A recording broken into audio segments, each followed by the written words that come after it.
For all the vocals on this track, I used a really cheap dynamic microphone, the Electro Voice 635A. And this is actually one of my favorite dynamic mics, especially on vocals. It has a really unique retro sound, very interesting mid-range to it. And I got this used for like 80 bucks, super cheap. I work for a mic company and have access to mics that cost thousands of dollars, but this just fit way better with what I was trying to accomplish. So just goes to show you don't need super fancy gear. And even when you have super fancy gear, sometimes it's not the right fit for what you're doing. I just recorded this with a little bit of compression. I have a LA2A style compressor behind me, and then the 1176 as well. And so I think I recorded with both of them in series and did all of the compression on the way in. So let's listen to the main vocal. It's finally quiet, so let's be still for just a moment on the couch. So yeah, very throwback sound here. Again, a lot of spring reverb. You're sensing a theme, I'm sure. Let's bypass all of the effects and plugins. It's finally quiet, so let's be still for just a moment on the couch. So yeah, I did a little bit of editing and tuning. These vocals were recorded with compression. So basically just experimenting, trying to get a finished sound right out of the gate. So there's not too much going on in terms of plugins, a little bit of EQ. It's finally quiet. Ducking a little bit of mid-range and then boosting presence. I find that this area gives you that kind of tapey vintage feel, like around 1400, 1500 hertz. Definitely has a unique character to it. And then turn down a little bit of the high-end air. CQ, another great one for boosting mid-range. Boosting a little bit more, 1.5K. It's finally quiet. So now it's definitely starting to sound more throwback. Some tape. So let's be still for just a moment. So dialing in just a little bit, like on the verge of breakup. On the couch.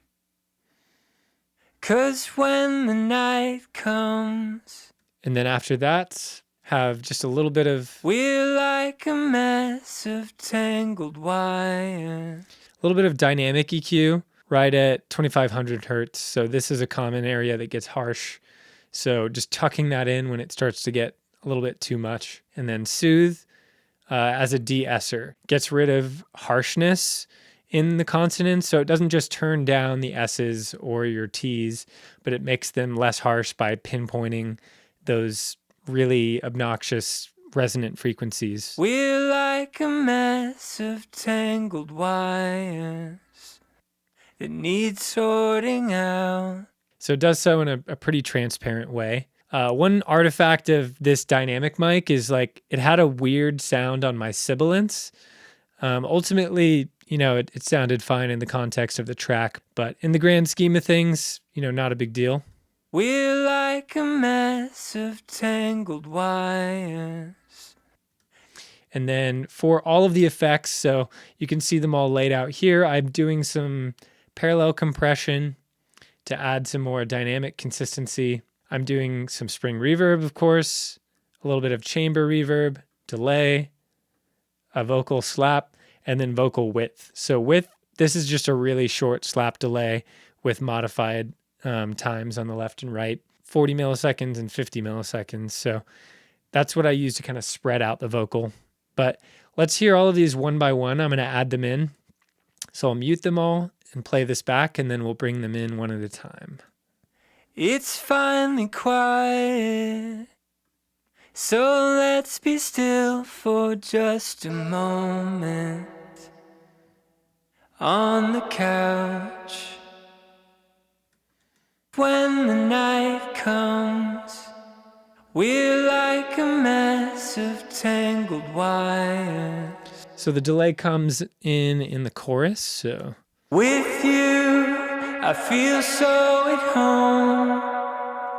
There you go. Vocal slap. It's finally quiet. And then the width. It's finally quiet, so let's be still for just a moment on the couch. 'Cause when the night comes, we're like a mess of a one note about the reverb. So the spring reverb is very mono. Again, that's spring box. So I wanted to add a little bit more width with the chamber. I'm just using a chamber setting in Valhalla Vintage Verb, and it's pretty subtle. Let's hear it on its own. Yeah, so it just spreads out that ambience a little bit in the stereo field. But the spring reverb is really what's most audible. The chamber just kind of is the feel of it. Here's the delay on its own. So that is space echo. The setting in Echo Boy is space echo. Ping pong, as you can hear. And then I'm rolling off lows and highs and ducking it when the vocal is in. So this just helps kind of keep it out of the way of the vocal. And then when the vocal ends, you hear all of those delays come back. With you, I feel so at home. It's not ducking it that much because I still want it very audible, but just enough so it's not obnoxious. And then the slap delay. With you, I feel so at home. And I'm sending the slap to the chamber as well. Something I like doing is having the slap interact with the reverb a little bit too. So this is just a standard kind of tape slap back and pretty dark, rolling off a lot of high end. You, I feel so at home. And then here's that width setting. You, I feel so at home. So again, here it is in context. With you, I feel so at home, even if we don't. And then I have a lot of doubles and harmonies. These are all processed pretty much the same exact way. So I'm not going to go through all of the processing on these because, yeah, that would just take a lot of time. But let's talk about arrangement. So I have a double that comes in the verse, so partway through. 'Cause when the night comes, we're like a mess of tangled wires. So this is just panned just a tiny bit to the right so that there's separation from the lead vocal, but it's still a pretty mono sound. And then I have them pan out in the chorus, so it's a more stereo double situation.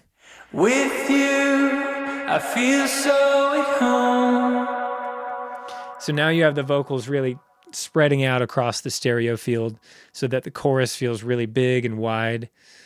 And then harmonies. So I have the harmonies coming in. I actually muted the first phrase just because for the arrangement, it just felt weird to have the harmonies right off the top.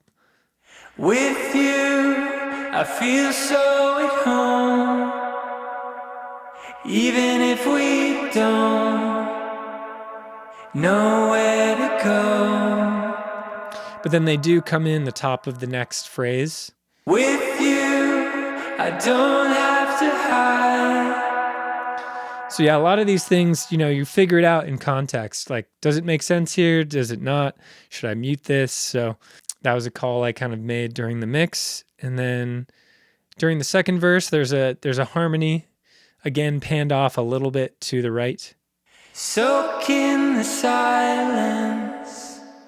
I know the day will soon be calling, and we'll be right there.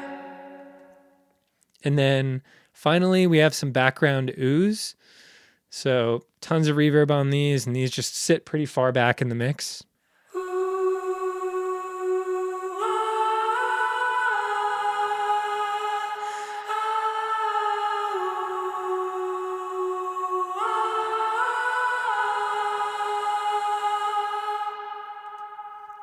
So yeah, lots of delay and reverb on those.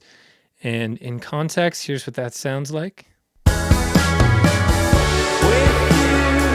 I don't have to hide. And even if I try, you know where to